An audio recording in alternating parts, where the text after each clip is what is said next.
A solemn procession carrying the body of a fallen officer traveled along Highway 400 this afternoon. The casket of Constable Taryn Bally has been returned from Northern Ontario, the place where yesterday he lost his life in the line of duty.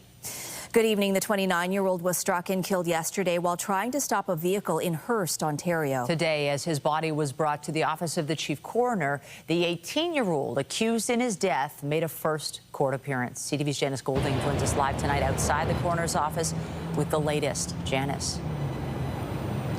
Hi, Michelle. Yes, a very touching show of support today en route to the coroner's office. First responders arriving en masse hours before the body of their fallen comrade arrived via hearse.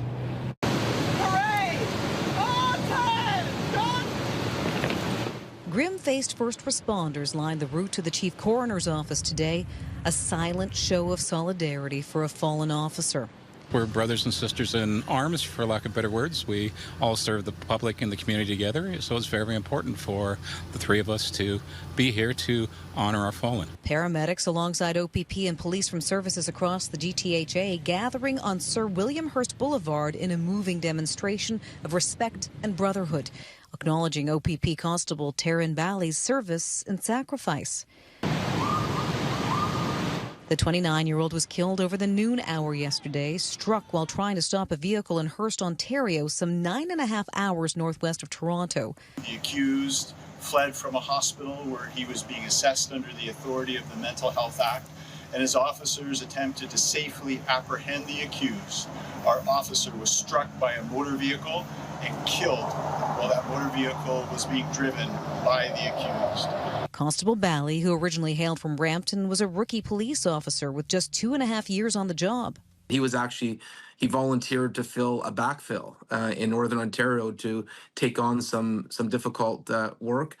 He wanted to help others and to see someone who just had a good heart, who he was so young, has such a bright future ahead of him. It's heartbreaking. Police officers have an opportunity to go up north to places like James Bay and do deployments for a period of time. It's kind of extra work for them, and they help with staffing shortages and things like that up in the north. So he was going in the extra mile in service to the people of Ontario when he was tragically killed.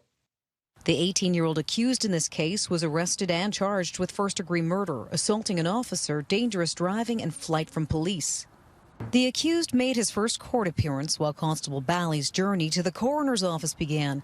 His body flown from Hearst to Lake Simcoe Regional Airport northeast of Barrie this afternoon before a police convoy made its way south on the 400 to Toronto.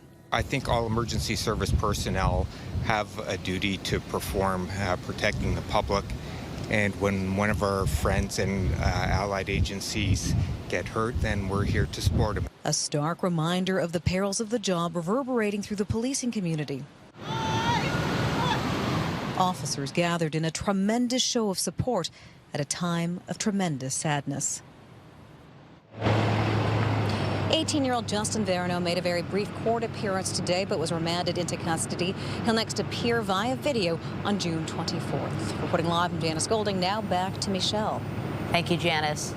Still ahead on CTV News, the TTC launches a new way to stay safe on the subway, how you'll be able to use an app to get action. Fresh from a trip to the U.S., Premier Doug Ford met with the governor of Pennsylvania today. Ford continuing to push his Fortress North America plan when it comes to Canada-U.S. trade. CTV's Queen's Park Bureau Chief Siobhan Morris joins us now live with the details. Siobhan. Well, this is a plan that really hinges on more cooperation across the border in sectors like energy, agriculture, manufacturing, and life sciences. That was the focus as the Premier welcomed Governor Josh Shapiro to Queen's Park today. The two leaders signed a memorandum of understanding between Ontario and Pennsylvania. They promised to set up a working group to look for opportunities to deepen ties between the two jurisdictions. This all came just a few hours after the U.S. president said he had no intention to renew CUSMA.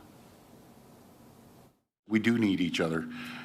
Without each other, you know, we have other countries like China coming in, cornered the market on the critical minerals. We need to be there to support each other. We've been closest friends and allies for 250 years. We're going to continue being the closest friends and allies for the next 250 years. I know that many Canadians, to many of them, the United States does not feel very welcoming right now.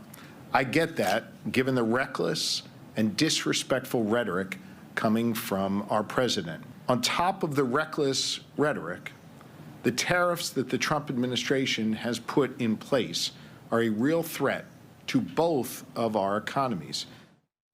The Premier did face some questions about his trip to Washington, including a canceled reception that had been planned between him and the U.S. Chamber of Commerce. It was reportedly, the plug was reportedly pulled on that to avoid angering the U.S. president.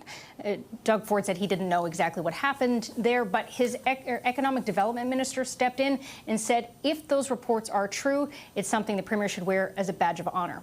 Reporting live from Queen's Park, I'm Siobhan Morris. Michelle, back to you. Thank you, Siobhan. Let's take a live look outside this hour where it has been a hot and humid day. And as we head into the evening hours, yet another night where it could get stormy. But right now we're seeing blue skies, some clouds looking quite lovely out there. Lindsay, what are you seeing? Yeah, I'm seeing much of the same, Michelle. Very hot, very humid today. At one point this afternoon, it felt like 40 in the city of Toronto. This hour, it feels like 35. The core temperature is 28 degrees. You might have found some relief by the lakeshore today, but not as much compared to previous days. Winds have been out of the west and they've been pretty gusty, gusting at this hour to near 45 kilometers per hour. The winds do settle down tonight. All is looking pretty clear on the satellite and radar. We've got a mix of sun and cloud. We've also got a few thunderstorms starting to develop across extreme southwest Ontario, but we should remain dry tonight here in the city, which is great news for that outdoor concert happening, the FIFA Fan Fest area. Brian Adams will be there and the weather looks good, but we've got more to talk about when it comes to the risk of thunderstorms. All of those details are ahead. For now, Zoraida, over to you. Thank you, Lindsay. We have an update to a story we first brought you yesterday, one that is making international headlines about a pilot who captained planes with hundreds of people aboard without having a license. As CTV's John Woodward reports, an update to the security of those licenses may have been a factor in catching him. That is a very serious matter, and we're treating it extremely seriously. The case of Jeffrey Wall reverberating on Parliament Hill as politicians watch the story of the Canadian pilot who didn't have his license ricochet around the world, making headlines in New York, Ghana, even India. I'm grateful that this person was caught, but this person perpetrated, allegedly, a fraud on his employer. And by extension on the people that are entrusted to his care. A fraud the police say was 17 years in the making. Officers saying Tuesday he flew over 900 flights in Air Canada's biggest jets since 2009 without the airline transport pilot license he needed. By all accounts, Wall, who once flew for the Canadian Forces, passed his checks. There's the legal aspect, which he will have to answer for. And then there's the operational side and the competency side, in which case he met all the requirements.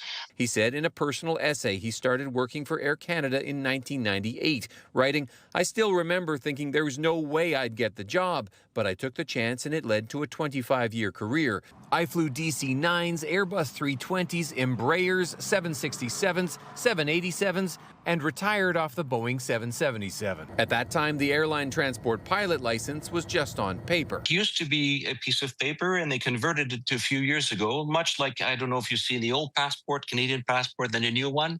Similar transition to more safety involved into preventing fraud.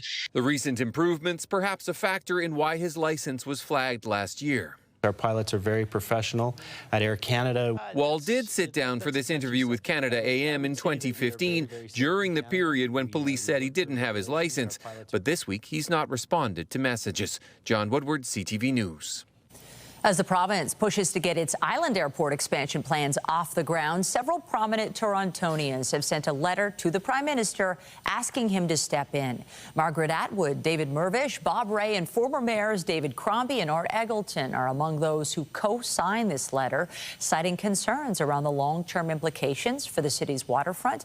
They call on the federal government to prevent changes to the airport until a long-term plan is presented to residents and fully debated. The province recently recently passed legislation taking over the city's partial ownership of the airport. Premier Ford has pledged to expand it to accommodate jets with an eye on related economic benefits. And as critics push for more scrutiny of the province's proposal, a reminder that Transport Canada is carrying out online consultations about the project. The agency says it is looking to hear from stakeholders, including residents, travelers, and waterfront users about the future of Billy Bishop. You can have your say via online survey, email, or by mail through July 24th. The TTC has a new and loud tool aimed at addressing bad behavior across the subway system in real time. CTV's Beth McDonnell shows us how it works. Amanda Yesno encounters people doing drugs and smoking on the TTC. I tell my kids don't look at them and just keep walking.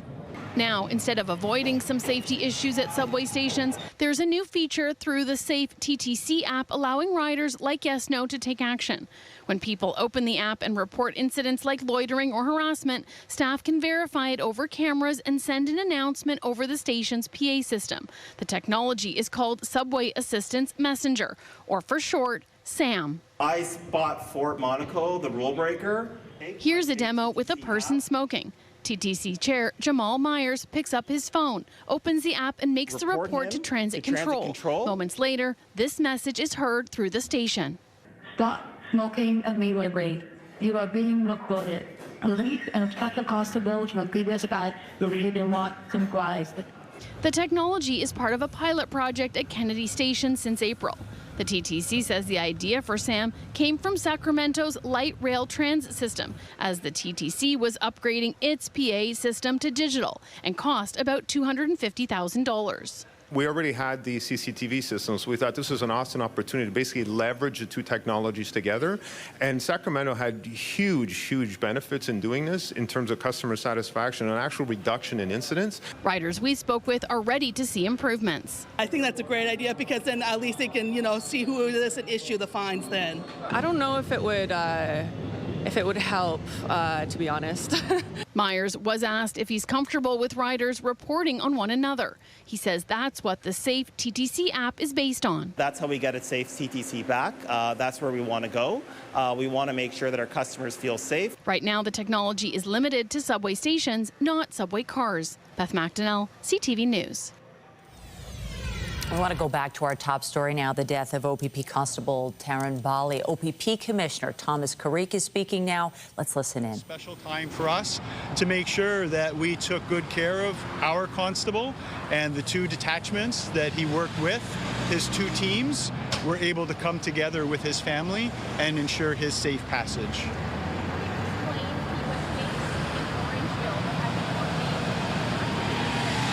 Yes, I can. So Provincial Constable Bali was one of those officers that volunteered when we needed him. We needed somebody to fill a shift. We had overtime available. There was a shift shortage. There was something exciting going on. He was always the first to step forward to be a part of the team.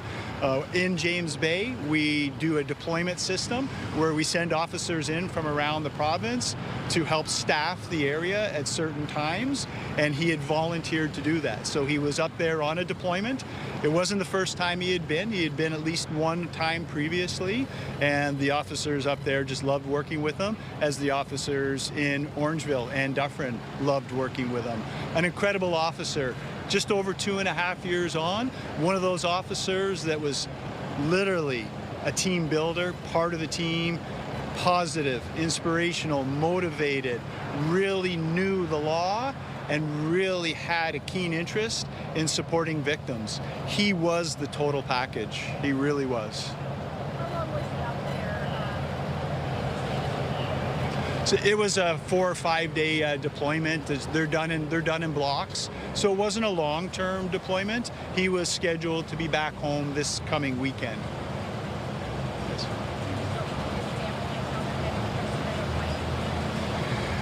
Yes, and thank you for asking, because the family did ask a favor. They have asked if, the media, if you have any questions or anything, if you can come through us, and we'll gladly try to answer them. They have found it a bit overwhelming with everybody reaching out. They're really trying hard to retain their privacy right now, and we'll do our best to try to help them with that. So if you do have anything family related, we would really appreciate reaching out to us. You're listening to the OPP Commissioner speaking highly of OPP Constable Taryn Bali, who was killed in the line of duty. He was stationed up in Hearst on just a 4-day deployment. He was actually scheduled to return home this weekend when he was tragically killed. We'll continue to follow this developing story, and we'll have any updates for you tonight at 11:30. Well, as the clock ticks down towards the kickoff to the World Cup tomorrow and the first game in this city on Friday, the party is getting started tonight. Yeah, a kickoff concert will take place in just a few hours with performances in 3 different cities in 3 different countries. CTV's Sean Leithong joins us now live from outside of FIFA Fan Zone, where some big names are getting set to hit the stage tonight. Sean. They certainly are, Sagrada and Michelle. We will see Bryan Adams on stage tonight here. Also, the Beaches, Nora Fetty, and Wyclef Jean will be here as well. You see the lineup behind me. People are already getting in line because this concert actually starts at 9 o'clock Eastern. You mentioned how it's coincidentally happening in 3 different cities, 3 different countries. So there's Toronto, Los Angeles, and Mexico City all happening at the same time. The tickets are actually pretty reasonable, just $35 to get inside the fan zone. So they're expecting a big crowd tonight. Now, many people have been here for quite some time. We actually spoke to the first couple fans in line. Here's what they had to say. It's pretty exciting. I'm excited about the whole thing, but when I heard Bryan Adams was here, I had to get here first in line. It's been a few years since I've seen him. How many times have you seen him? Probably 4. When I was younger, I made a promise with my sister we'd go to every concert for the rest of our lives. We didn't do that, but I gotta show up now. You can feel the excitement everywhere, and everyone is just seems very friendly and all that fun stuff, so it's exciting. Abby? It's definitely, I would say, like she said, it's definitely exciting. There is something to do for everybody. I would say even just walking around, the city's a lot more vibrant and even colorful, I would say. Yeah. Everybody's excited. You can feel it in the air. So there is a certain elevated sense of excitement in this area we're in right now. You can see, like I mentioned, the lineup here. This is just one of the gates. Doors open at 7 o'clock tonight, and there's 2 hours for people to settle in. The concert itself will run about 90 minutes starting at 9 o'clock, so it will be loud in Fort York tonight. It'll be a good kickoff to the World Cup, but this is when the city comes alive, starting right now for the next month. Reporting live, I'm Sean Leithong. Michelle and Sagrada, send it back to you. Thank you, Sean. 6 games will be played here in Toronto, but the World Cup is also having a big impact on a small town in Simcoe County. The Panamanian national team has set up their base camp at a resort in Alliston, and along with the players and staff, they've also brought an influx of media and fans to the area. CTV's Raheem Ladani has more. Practicing on the pitch, Team Panama will play their first World Cup match in Toronto next week. But right now, they're about an hour and a half north, and the players see this as an advantage. Bien, la instalación es bien. He considers it an advantage to be isolated because it will help the team in their concentration. Nottawasaga Resort and Conference Center is known for 36 holes of landscaped golf. But this family-run business in Alliston has been transformed into a world-class training facility. The grass is a Kentucky bluegrass mixture. Each blade of grass, the sprinkler system, and pipes underground have all been upgraded over the past 8 months to meet FIFA's meticulous standards. Water samples have even been sent to Miami to test the drainage. There was a lot of questionable moments throughout the winter, just looking for opportunities that the weather was cooperative and try to work with Mother Nature to get the work done that we had to do. From private player rooms to a workout facility and a space to have some fun, the resort has been converted into Team Panama's base camp. It's the only one in Ontario, and a true sense of pride for the family who first purchased this land as a sod farm in 1959. We're super proud to carry on the legacy of our family history, of our father building this pitch. Again, why do we have a soccer pitch? It's for the love of soccer. That is as simple as it could be. This isn't the first time Nottawasaga Resort has been part of the World Cup. In 1994, Team Germany stayed here, as have Canada's men's and women's teams, bringing a unique excitement to the town of New Tecumseh.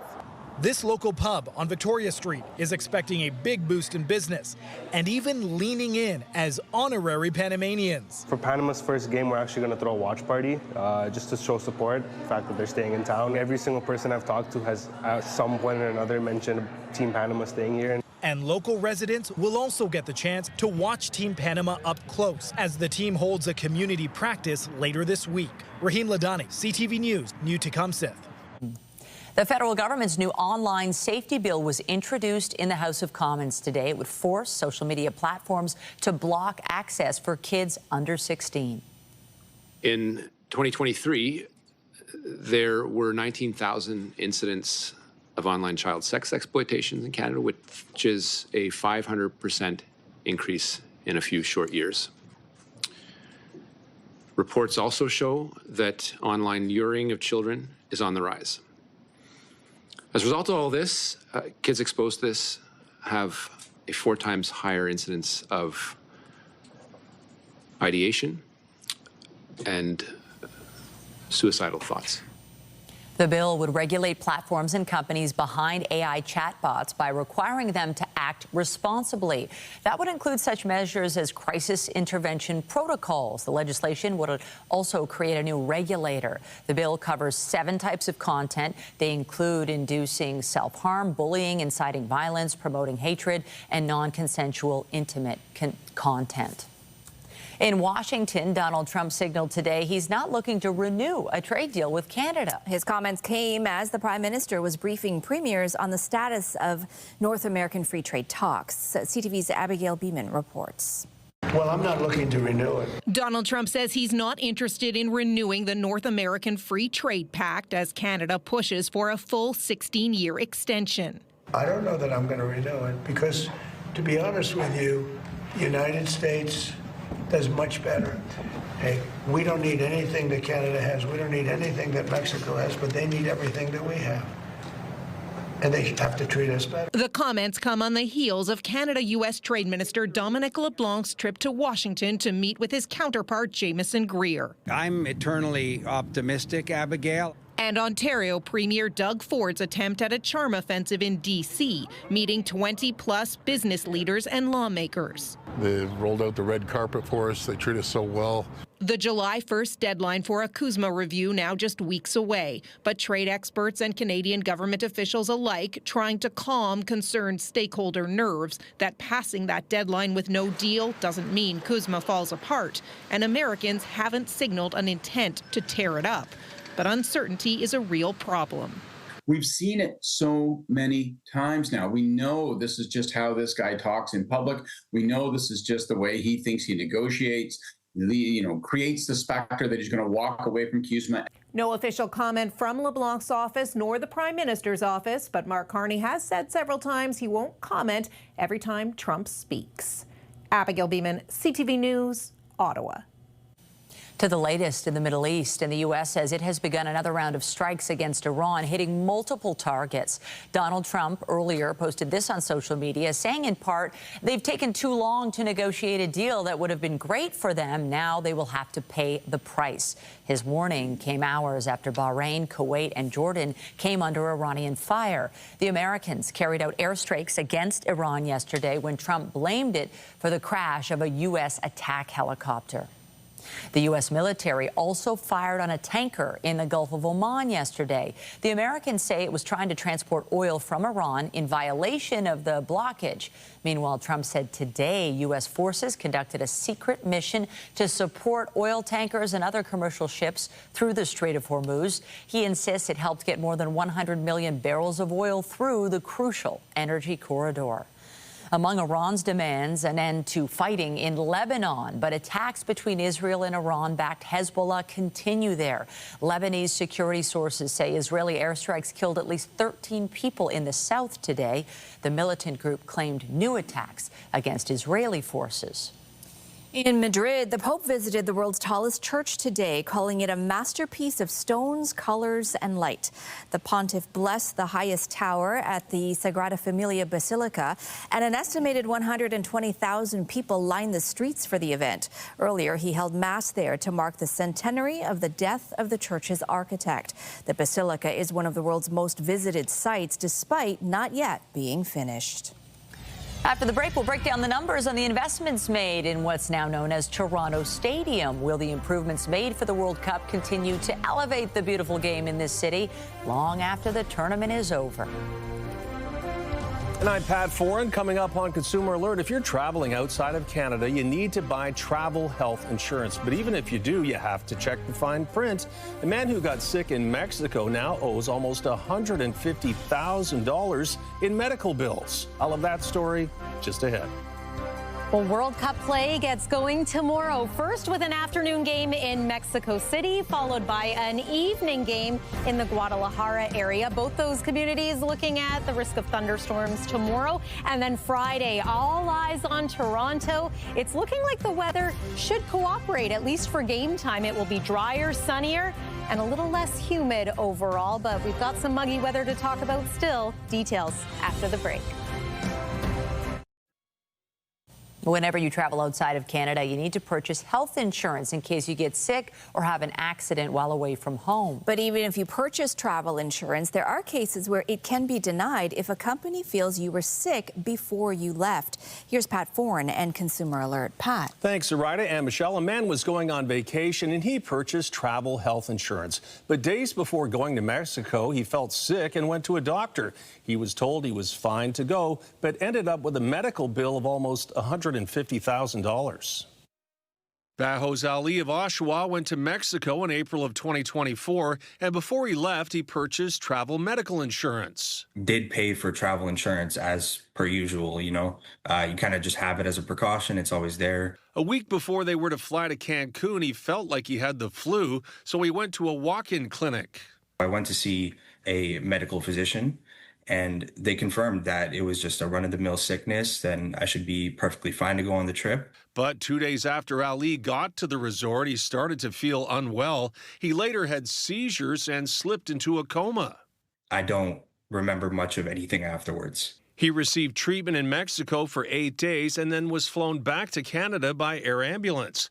All his bills were paid, but a year later he was told he was not covered and he would have to pay back over $147,000. It just was like a moment of panic, stress, like what are we going to do about it? An investigation into the claim found Ali had gone to a walk-in clinic before the trip. Manulife told CTV News Mr. Ali was experiencing symptoms and had sought medical care related to a pre-existing condition. Since the condition was known at the time of travel, this affected how coverage was applied.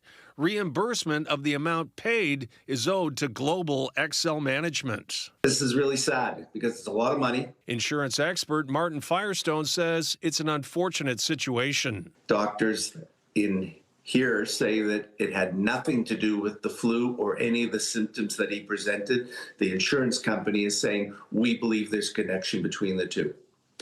That's the problem. Ali's father says everyone should know, even if you have travel health insurance, your bills may not be covered. When they need them, they will respond them. They find the excuse not to pay. And medical insurance can also be denied if you have a change in medication or if you're impaired by drugs or alcohol. You could also be denied if you take part in high-risk activities or visit a region on the government's do not travel list. On your side, I'm Pat Foran. If you have a consumer story idea, email us at alert@ctv.ca. Well, it stayed fairly dry throughout most of the day. Boy, it is muggy out there. Oh, you can feel the humidity. I can feel it in the studio, actually. Yes, yes, it happens.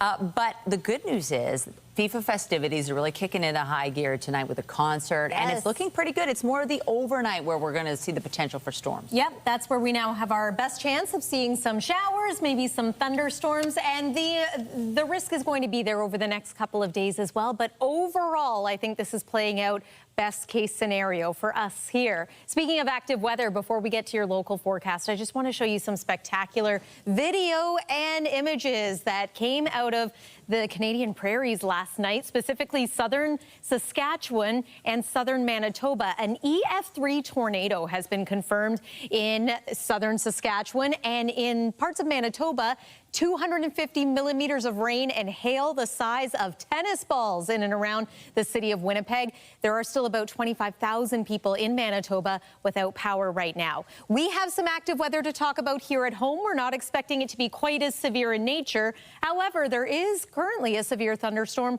warning in place for the Windsor area, Chatham, Kent. That's thanks to those little cells that are just making their way across the international border and across Lake Erie.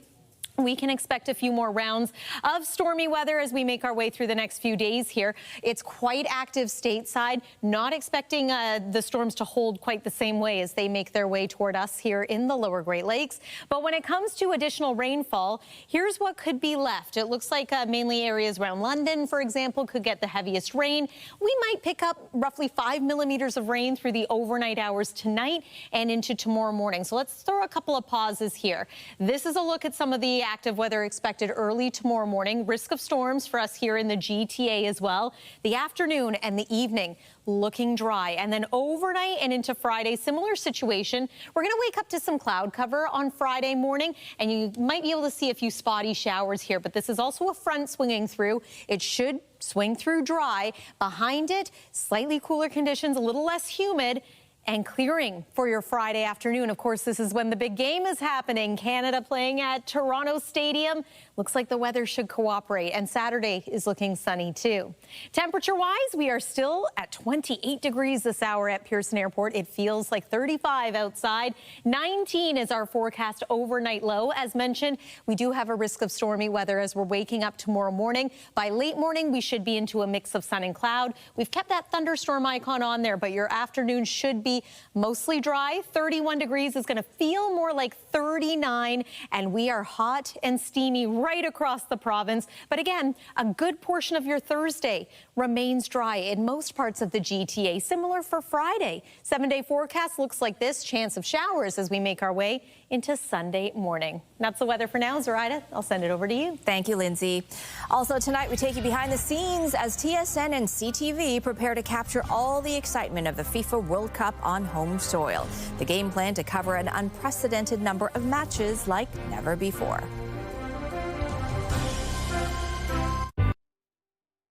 It's the biggest sporting event in the world, and CTV and TSN are bringing you all the action. CTV's Andrea Case went behind the scenes to show you how the networks are working to bring you nonstop coverage. The hard work never stops. Team Canada's men's national soccer team's road to the 2026 FIFA World Cup has been years in the making. The same could be said for the team at TSN, led by executive producer Ken Bolden. Year and a half before Qatar, so 5.5 years. The Saskatoon native has been at TSN for 3 decades. Was always passionate about sports, grew up playing every sport, but realized fairly soon that this was not going to be, like most people, it was not going to be my calling, but loved it. But also I think sports is a great palette to tell human stories. From Toronto to Vancouver, from a real set to a virtual set, technology plays a huge part in TSN's coverage of FIFA World Cup. 13 games will be held in Vancouver, another 13 will be held in Toronto, 13 in Mexico, and 78 in the U.S. At 39 days, this tournament will be bigger and longer than ever before. 104 games. To put in context, the Qatar World Cup was 64 games total, and at 64 games we're going to still be in the group stage, so it is a massive undertaking. For most of the group stage we have 4 games a day, some starting as early as 12 noon, some starting as late as 12 midnight Eastern. So we have multiple crews working in operations and our editorial crews, but yeah, it's buckle up time. It's long haul. No pressure? Yeah, there's pressure. It's awesome. No, I think we're all nervous, and I think that's a good thing. Makes us sharp and something that is different. This is different, and so I think we embrace that. Tune in to TSN, Crave, and CTV for all the excitement. Andrea Case, CTV News. City of Toronto's budget to host the FIFA World Cup is $380 million. $153 million of that is for capital costs, which includes stadium upgrades. B&M Bloomberg has obtained a detailed breakdown of the renovation costs, revealing how much was spent on each upgrade and whether those investments will keep paying dividends long after the final match. Here's B&M Bloomberg's Lindsay Biscaya with the details. Usually known as BMO Field, Toronto Stadium is now ready to host one of the world's largest sporting events. We're in the tunnel right now, which is an unbelievable place to be. This is where the teams will line up before they go onto the pitch.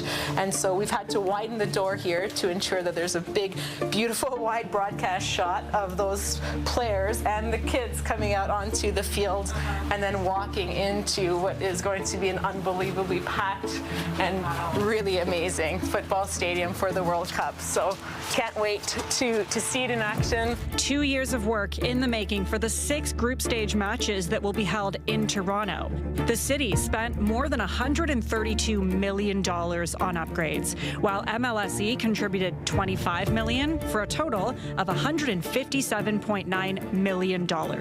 Many of the upgrades are requirements by FIFA, including adding 6 lockers to the change rooms for a total of 26 lockers.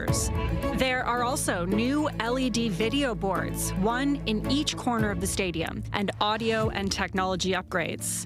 There are new hospitality suites, which is one of the bigger permanent components, as well as upgrades to the restrooms. And there was also modernizations to the stadium lighting to match FIFA's television and broadcast requirements, and brand new turf. We did. We were one of the very few stadiums hosting the World Cup this summer with natural grass. In fact, FIFA came through years ago and they said, you can host a match right now because they love the pitch that we already had. But as mentioned, we wanted to have the absolute utmost quality for a World Cup. Stephanie Jones with Maple Leaf Sport and Entertainment says the grass was grown in a greenhouse by Green Horizons and was laid down on site in late 2025. We laid down the sod in November and December and then stitched it all together. So we've got 5% of stitching amongst all of the blades of grass, but we're ready for it. There was also an upgrade to the video production control room and public announcement systems. And one of the largest broadcast compounds we've ever built in sports in Canada is built on the south side of the stadium. Additional costs included pre-construction and soft costs, as well as direct costs for insurance, equipment rentals, demolition, and mechanical work. And the biggest expense of all, the temporary grandstands. 17,000 seats have been added to this stadium, which is a requirement set by FIFA. Just to host the group stage events, the threshold is 40,000 seats. So here at Toronto Stadium, that's an extra 10,000 seats added to the north end and another 7,000 seats added to the south end. It's a lot of work and a lot of money. And so the question has to be asked, was all of this worth it? What's the long-term return on investment? What is important about those infrastructures, and different folks will talk about it here, is it allows them to continue to bid for more things moving forward. Sherry Bradish is the director of the Future of Sport Lab at Toronto Metropolitan University. She says the investments will help to build Toronto's legacy as a city that can handle hosting mega revenue-generating events. I think what we're going to see in Toronto is definitely a long tail of legacy. And I think it will be more in programs we're going to start to see roll out attached to soccer pitches across the country. What you want to ensure is that the venue and the infrastructure that you're committing has a legacy plan for the citizens. The city, the teams can't sort of sustain a 45,000 seat stadium at this time. And so that's why we went with temporary seating. There are a number of things that we're doing at the stadium that are actually legacy projects. So the new video boards, new lighting, new audio, new pitch, new concession stand, technology, etc., that will all be legacy items that, improve the fan experience and the broadcast experience long after the tournament is over. The big FIFA stress test happened about a month before the World Cup, when TFC welcomed Inter Miami to the stadium. MLSE was confident it would be a sellout crowd for one reason and one reason only: Lionel Messi. It's really about people movement. That's the test. Everything else, we know how to operate a stadium, but now we have to look at operating at 45,000 capacity. A sellout crowd of 44,828 fans, including about 17,000 spectators in the new grandstands. Some seats remained empty at kickoff, though, as fans were still making their way into the venue and through the concourse. It's a problem that was quickly addressed. In a statement to BNN Bloomberg, MLSE says, as with any review, we identified areas for improvement for wayfinding and continued optimization of concourse line management. We asked MLSE whether there would be additional costs associated with the tweaks, but the organization would only say final project costs will be confirmed by the city.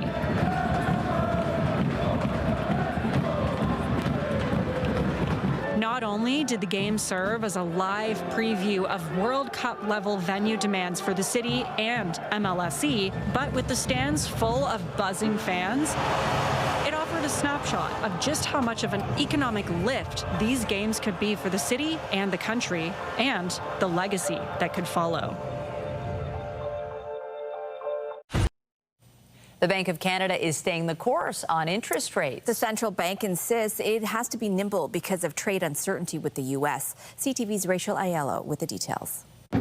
Today, Governor Tiff Macklem announced the Bank of Canada is holding the policy interest rate at 2.25%. Beyond global factors, Macklem cited a soft domestic economy as a contributing factor. But when asked whether he thinks Canada is in a recession, Macklem said that isn't the word he'd use. Based on the data we've seen to date, the economy is weak, but it is not clearly in recession. There's been a lot of volatility, month to month, quarter to quarter. But when you look through the bumps, I mean, the economy hasn't really grown in the last year, but it hasn't shrunk either. The central banker said economists typically define a recession as a significant contraction in economic activity that lasts more than one quarter. And in his estimation, that's not what Canada is experiencing so far. Despite what Macklem said today, Conservative leader Pierre Poilievre continued to criticize the government for what he's calling a, quote, liberal recession. Rachel Aiello, CTV News, Ottawa. Returning to our World Cup coverage, one of the major talking points leading up to the tournament has been the high cost of tickets. Today, FIFA's president defended the prices. Our entry price, which is $60, is the lowest entry price of any of the American sports in the playoff phases. Our average price, which is below $500, is again the lowest of the American sports. On average, if we take the playoffs, I think we can at least compare the playoffs of an American sport with the World Cup. Ticket prices for the 48-nation tournament generally start at $140. Tickets for the final are reaching up to nearly $33,000. The Toronto Sceptres have hired a Stanley Cup champion to be the team's new head coach.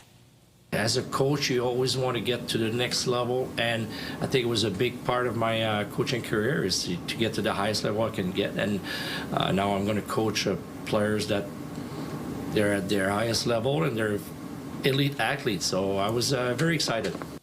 Pascal Brayome says his priority over the next few weeks is getting to know his players. He replaces Troy Ryan, who took over as coach and GM of San Jose's PWHL team. Just ahead, the World Cup is not the only game in town. Pro golfers converge in Caledon for the Canadian Open. Our John Musselman hits the links for a preview. If your sport of choice takes place on the green and not the pitch, well, this is also a pretty big week for you. The RBC Canadian Open tees off tomorrow in Caledon. CTV's John Musselman has more. Some of the biggest names in professional golf are here to take part in the RBC Canadian Open. TPC Osprey Valley North Course is hosting this year's event. Today is Pro-Am Day, a chance for players to get a feel for the fairways and greens and a chance for golf fans to get up close and personal with some of their favorite players. It's cool because I always watch them on TV and wonder what it'd be like to see them in person. This is my first time coming to one of these events. It's really cool because you can see the ball and stuff. I got Nick Taylor and I got Dustin Rose. Nick Taylor, wow, the Canadian? Yeah. So what are you going to do with this? I'm going to frame it in my room. And I just got one right on my flag just 5 minutes ago. And it's not just the kids who are excited. We met lots of adults who are thrilled to be out here. We love coming out here because it's all about Canada, and it's a beautiful place, and it's in nature, and it's so clean, and you can get close up to all the golfers. I come with my dad every year, something to look forward to. You can watch golf on TV, but when you actually come here and see these guys hit the ball, there's just nothing like it. The field includes 156 professionals and amateurs. Big names like Koepka, McIntyre, Rose, and Fleetwood are here. So too are more than 20 Canadian players, including Mackenzie Hughes, Nick Taylor, Adam Hadwin, and Mike Weir. This is the best field that we've had in the last 20 years. With 15 of the top 50 in the official World Golf Rankings, we got more in-year winners, we got more FedEx Cup champions than we've had ever before. It's going to be a great week. There is a huge merchandise tent on the property offering everything golf-related. The Canadian Open was first played in 1904. It's the third oldest National Open Championship. Round 1 begins Thursday morning. John Musselman, CTV News in Caledon. Definitely need good weather then for all the sports. I know. There's so much going on. And yes, we're in an unsettled stretch, but it doesn't seem so far to have ruined much. No, in fact, things are looking pretty good as we go forward here. We'll take one more look at the satellite and radar. A few thunderstorms in southwest Ontario, but we should stay dry this evening in Toronto. Perhaps a different story overnight with an elevated chance of showers and risk of storms. That risk of storms is mainly for tomorrow morning. Tomorrow afternoon should be dry but very hot. 31 degrees is going to feel like 39, and then we're quite warm over the next few days as well. There's a look at the 7-day forecast. Cooler conditions early next week. Zoraida and Michelle. Thank you, Lindsay. That's it for us, but be sure to join Heather Wright tonight at 11 for CTV National News, followed by Sagrada Familia with your next local newscast at 11:30. Yep. In the meantime, our coverage continues anytime on CP24 and online at ctvnewstoronto.ca. For Lindsay Morrison and the whole team here, thanks for watching. Have a great night. See you at 11:30.